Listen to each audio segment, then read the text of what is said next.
way that I work is if you were to use the same process, you would find a completely different pattern or geometry or landscape. Like it would work with your like any person, even if a person did portraits, they could use the process, and they may not, they wouldn't come with like a pattern geometry like I do, because that's my soul's lens. So I think Hmm. anybody could use this process in a landscape to create something, and it would deepen the resonance in that Yeah, place, but it would look different, right? Because it would come through their soul's lens. um, definitely. and so the collaborative team that I work with are beings of nature, are human souls, and then my soul always. I have sort of a core team of collaborators, and what working with beings of nature does is it allows you to create something in balance. Hmm. There's always going to be that balance. So because nature's like evolutionary principle is balance, um, and humans' evolutionary principle is free will. And so when we work together, when there's that collaboration between free will and balance, there's like beautiful things happen. Yes. Yeah, and so as the human in sort of that's calling to this team together, I'm sort of like the head of the team in that way. My intention guides it, and Yeah. like that's the free will piece, right? Like I decide what we're going to do, and then my team tells me how to do that thing in perfect balance. Wow. Yeah, so Yeah. you're tapping into these like sort of deeper levels of consciousness and creativity through your connection to, would you say like higher different intelligences or spirits, or like is it more intuitive, that's like you kind of get yourself in this intuitive space and it's more of like how you communicate through like intuition? Like I remember you told me a little bit about how you communicate with your like sort of team of collaborators. Could you maybe walk us through that? Because I found it very interesting, something I've never heard of, and fascinating to me. And I think it would be really cool for people to hear about this because it's probably something unlike they've ever heard before. Yeah, I am. So I'm everybody has sort of their own strengths when it comes to extrasensory perception, right? I'm a kinesthetic person. That's like the first thing. So I feel energy, and I did training in energy psychology and Reiki and plant spirit medicine, but energy psychology is what taught me energy testing. So I use energy testing to have a dialogue, and I have a 300 plus question matrix that I use. So I Wow. ask yes no questions to my team for every step of my paintings.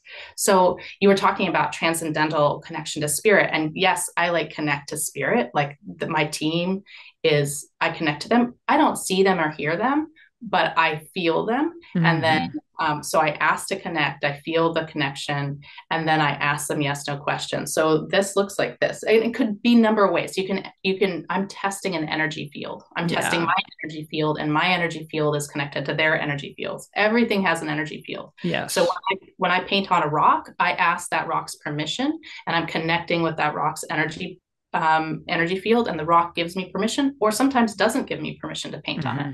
So I've painted little rocks before, and like I'll pick them up and ask them, and they'll say yes or no whether they want to be Wow. painted. It's like either part of their mission or not part of their mission to be painted on, right? Yeah. Um, so so let me get back to energy testing. So I'm energy testing the field, and it's not like it's not about my muscles here. It's my muscles are, whether if they're connected into the field, then it's strong, and if they're not, it's just the strength of my muscles, right? So Yeah.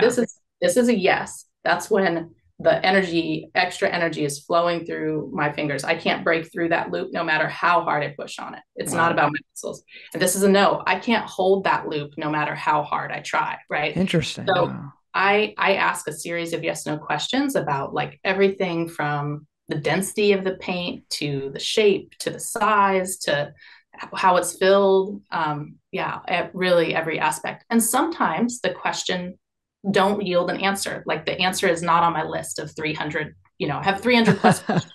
It's always evolving my question matrix. When a new one Yeah. comes up, I'm like, I write it down because I'm like, oh, that's a Wow. good.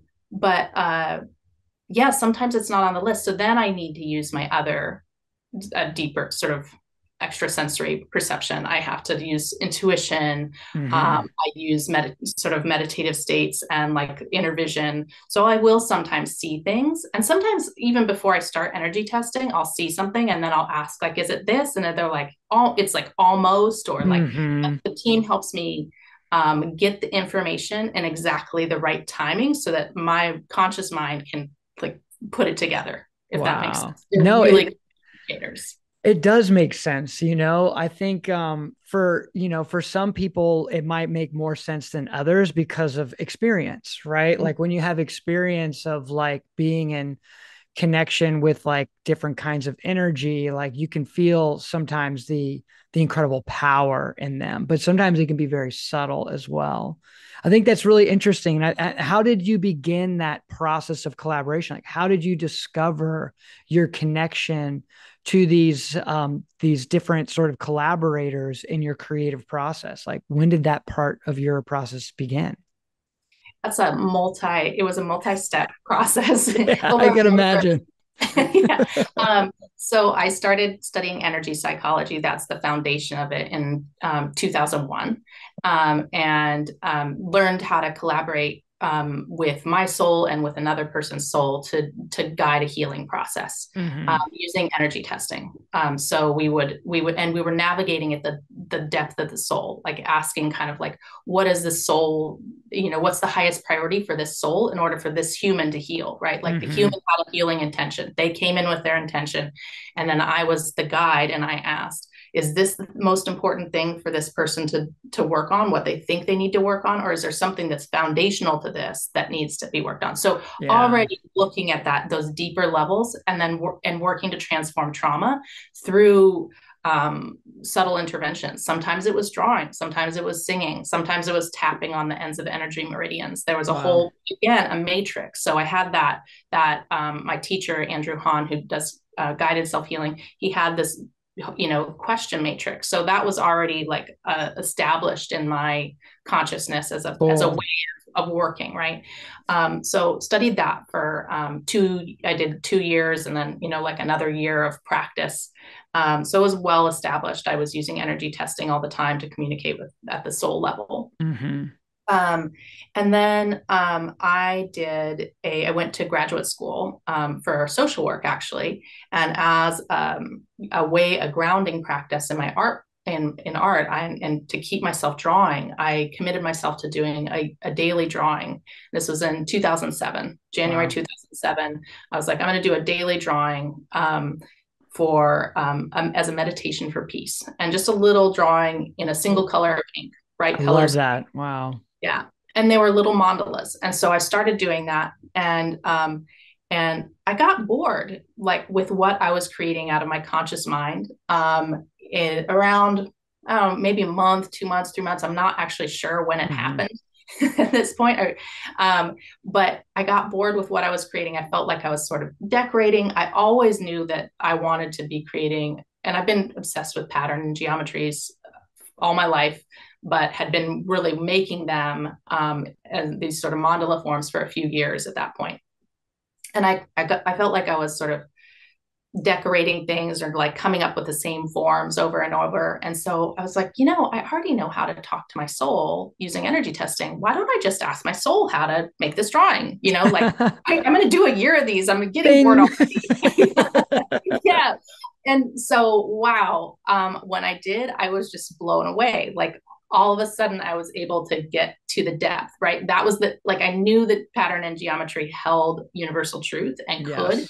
And I was frustrated with my incapacity to bring that forward in a consistent way, right? Like it was Mm-hmm. 1 out of 5 was really like felt deep and true. For sure. Once I collaborated with my soul, it was like everyone felt deep and true. I was like, oh my goodness, like Mm-hmm. this is what I'm doing the rest of my life. There you go. That's amazing. Yeah. That's Yeah. incredible. Wow. Is there more So, you want to share about that too? well, because I you didn't want to asked, cut you off. but no, no. Well, it's a multi-layer process because then you asked about the guides and Mm-hmm.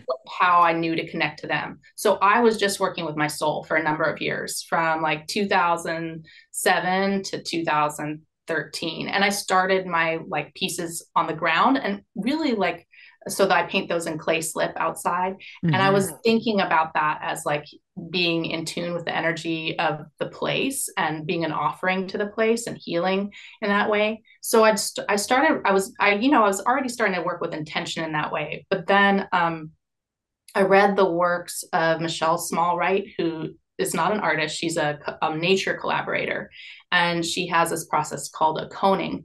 And that's the process that I use to connect to the team of guides. And it was like the last piece that allowed me to connect to a broader team of guides, that gave me permission to not have to see or hear the guides, but just to like ask to connect, know they're there. And really, I'm like calling in a professional team. Yeah. I'm calling in the guides that are in charge of like that sort of have like their purview is what I'm trying to work on, right? So my intention steers who I'm connecting with.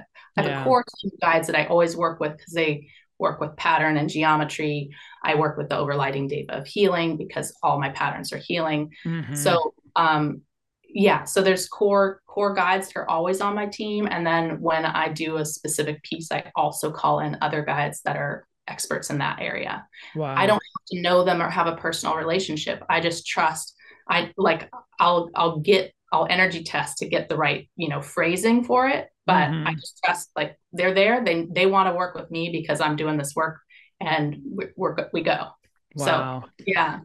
That's amazing. I think a lot about what you're doing in terms of like healing, like land work, like doing it in a physical, like, trying to heal a certain place, because I do feel like certain places hold a certain energy signature based on their histories, right? And what happened in those places. I can think, for example, when you go to like, I remember when I was in high school a long time ago, I went to Poland and we went to Auschwitz and we went to the concentration camp. And there was an undeniable feeling in that place. Now, some people may be like, oh, that's because of your how you're mentally attributing what you know about the horrific situation that happened there. But it was beyond that. It was palpable. It was like I could feel it on the surface of my skin. I could feel it in the way that my heart was beating, in the way that my breath was moving. It was it was a very deep spiritual experience. And so for some who have never been to that place, thinking about how could you go to a place that where the most horrific atrocities to humanity have been, taken out, like how could you say you had a spiritual experience? Well, I did, because of the connection to this greater level of energy of suffering that took place, that pointed me toward like what's beyond suffering. You know what I mean? And so like it to me it's obvious that like places, that's just an example for people out there of like how a place can hold an energy. And it can be very positive too, and it can be neutral as well. However, I also, when I think about the work you're doing, I also think about like indigenous art traditions and the kind of work that was done in the kind of indigenous art traditions we see around the world, where they're creating, earthworks and mandalas and creating these patterns in sort of certain ways in certain places. I think of like the Nazca's lines, or I think of like uh Serpent Mound, or I think of even I think of like sand mandalas in Tibetan Buddhism, or in Hinduism, like in Vedic tradition, like doing mandalas with colored rice and flowers, and you know what I mean, doing them on earth to kind of create this healing resonance, bringing this intentional conscious sort of feeling there. And even in like Native American cultures, like in the Hopi or the Navajo, like we see this in Aboriginal, like I could just keep going, like even in West African, indigenous history. So like my point is that there's a rich history of civilization, of people, and certain people within these indigenous cultures, within tribes, who are connected to the spiritual realms, shamans, so to speak, who can tap into these spaces and create these kinds of works for the sake of healing that space or healing the tribe. And so I look at what you're doing as sort of in this 21st century way, like connecting to that lineage of healing art.